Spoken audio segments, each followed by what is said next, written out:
So here's the situation. You're at a decent university and you're coming up to the end of your degree and thinking about your options. But there's a problem. You're a Muslim. All your friends are applying to well-paying city jobs as bankers, fund managers, lawyers and accountants. But you're super confused because you know that the city equals finance, and finance equals interest, and interest equals haram. But believe it or not, there are halal jobs in the city that are high paying if you know where to look.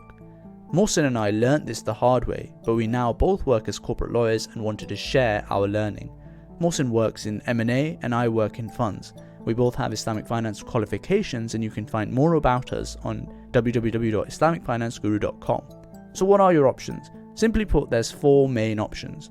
Advisory only M&A boutiques, professional services such as lawyers, accountants, management strategy consultants or an actuary, and then you've got buy-side equity analyst at number 3, and then finally growth and venture capital funds. But before we unpack each of those, here's a list of no-nos. Investment banking, trading of any kind, as you'll be trading haram instruments and underlying stocks a lot of the time. Number 3, private equity funds, anything to do with debt or anything to do with CFDs. So your 4 options, the halal ones, were advisory only M&A boutiques, professional services, buy-side equity analyst and growth and venture capital funds. So let's look at each of those. Advisory only boutiques are permissible for the same reason that professional services are permissible generally speaking. That is because you're not technically providing an impermissible service to your end customer, even if it is in practice a customer that is engaged in impermissible activity. And because there is legal separation between you and the customer, so for example, if you're an accountant within an investment bank, that would not be allowed. However, if you were an accountant at KPMG working for the investment bank, that would be fine. However, there is a wrinkle even here.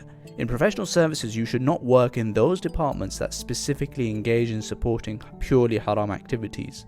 So for example, you should not be a banking or derivatives lawyer, as you will be going against a direct hadith not to witness or execute or draw up riba-based contracts. Similarly, I would avoid qualifying into or specializing in an industry vertical such as banking in any advisory firm. I wouldn't go as far as to say this is haram, but it is certainly not something I would be comfortable doing. We also think it is acceptable to work as a buy-side analyst in a long-only equity fund that doesn't invest in or invests only a very small amount in debt. Here too, you should seek to avoid covering sectors that are impermissible as much as possible.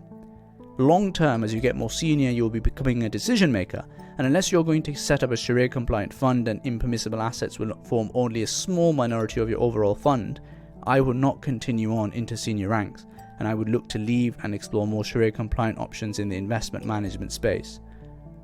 Growth and venture capital funds are acceptable in our eyes as they don't generally use leverage, debt.